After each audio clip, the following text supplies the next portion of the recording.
Sejam todos bem-vindos ao nosso canal Conhecendo a Palavra.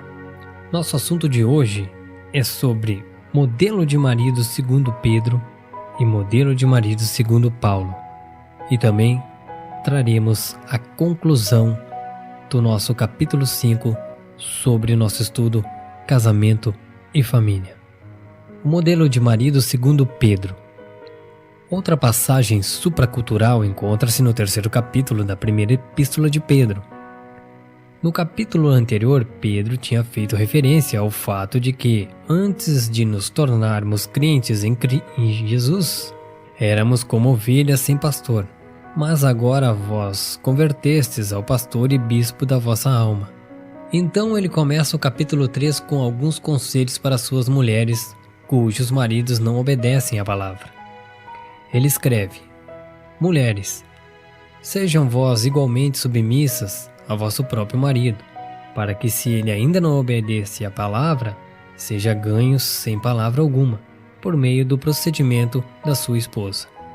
Aos maridos ele escreve: Maridos, vós igualmente vivei a vida comum do lar, com discernimento e tendo consideração para com a vossa mulher, como parte mais frágil. Tratai com dignidade para que não interrompam as vossas orações. A palavra-chave dos versículos 1 e 7 é igualmente, igual a que. Pedro está se referindo àquelas palavras pastor e bispo da vossa alma. Em seus escritos, Pedro e Paulo sempre apresentavam um modelo para maridos e esposas. Este modelo era Cristo e a igreja. Pedro está apontando para Cristo e a igreja e pergunta aos maridos e mulheres: Vocês querem ver o modelo supracultural de Deus para os papéis do marido e de esposa? Então olhem como Cristo pastoreia sua igreja. Maridos, pastoreiem suas esposas como Cristo pastoreia a igreja. Esposas, vocês querem saber qual é o papel da mulher? Então olhem para o modelo de Cristo e da igreja. Assim como os maridos devem pastorear suas esposas como Cristo pastoreia a igreja, sejam para seus maridos como a igreja é para Cristo. É neste espírito que Pedro escreve esta passagem. Basicamente, ele escreveu o seguinte: Esposa, deixe seu marido ser como Cristo é para você. Deixe que ele a pastoreie. Deixe que ele a ame como Cristo amou sua igreja. É isso que realmente significa submissão para as esposas.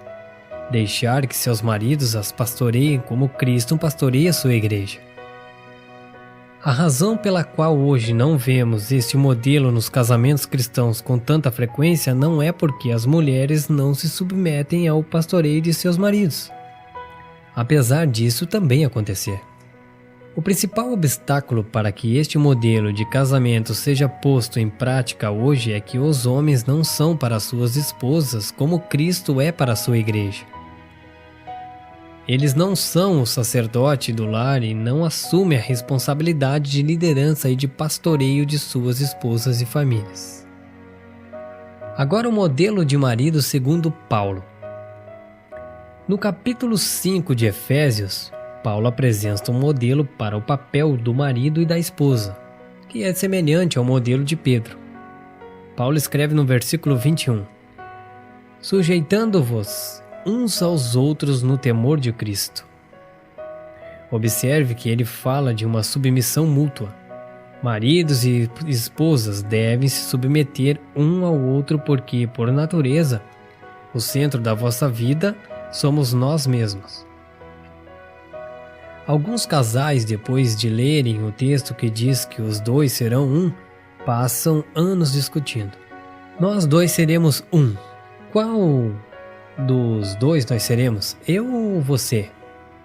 Para que dois se tornem um, para que um casamento dê certo, tanto o marido como a mulher devem se sujeitar um ao outro. Essa é a essência do amor.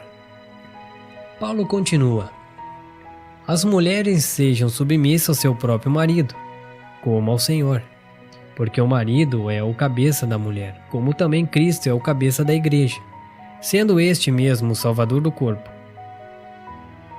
Como, porém, a igreja está sujeita a Cristo, assim também as mulheres sejam submissas a seu marido. Obviamente, Paulo está dando o mesmo conselho inspirado sobre casamento que Pedro deu. Pedro e Paulo apresentam um paradigma de Cristo e a igreja, e ambos definem os papéis para os maridos e as esposas, usando Cristo e a igreja como modelo. Esse modelo não tem nada a ver com a cultura da Ásia Menor e de Roma. Os modelos que eles apresentam revolucionou as culturas corruptas e pecaminosas daqueles dias.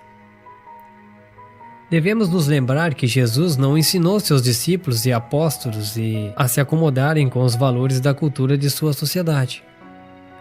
Ele os desafiou a revolucionar suas culturas. Para que a mulher possa cumprir a tarefa descrita no texto de Paulo, ela precisa de graça sobrenatural. Mas os homens precisam de muito mais graça do que as mulheres.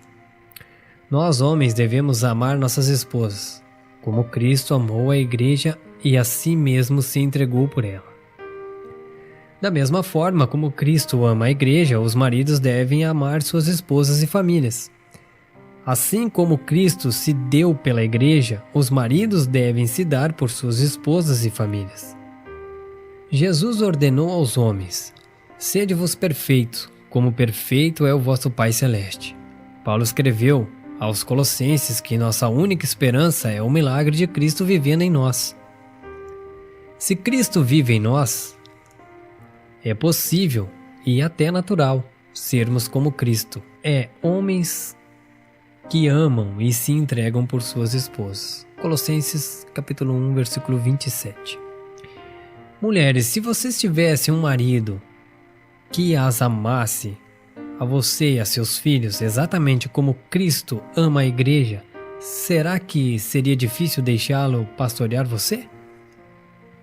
Será que seria difícil deixá-lo ser o cabeça do lar e assumir a responsabilidade de liderança do lar? De certa forma, para as mulheres é mais fácil. Basicamente, o que Pedro escreve para as esposas é: deixe seu marido pastorear você e faça isto com docilidade. É isso que Pedro quer dizer com para que seja ganho por meio do procedimento de sua esposa um espírito manso e tranquilo. É de grande valor diante de Deus. Seja dócil a respeito da submissão ao marido. Muitas mulheres são submissas exteriormente, mas resistem no seu interior. Mas Pedro escreve: que a submissão de vocês seja genuína, que parta do seu interior. Seja sincera quanto a isso, e silenciosa simplesmente viva a palavra de Deus com seu marido. Se há alguma coisa que vai desafiá-lo na posição dele, será observar você na sua posição. Lembre-se que Pedro está falando para as mulheres cujos maridos não obedecem à palavra. Isso pode significar que estes maridos não eram convertidos. Ou podia ser que fossem convertidos, mas não eram para as esposas como Cristo era para a igreja. De acordo com Jesus, Pedro e Paulo, existe um posicionamento no casamento para o homem e outro para a mulher. Devemos nos lembrar que Pedro dirige essas palavras para as esposas cujos maridos não estão assumindo sua posição.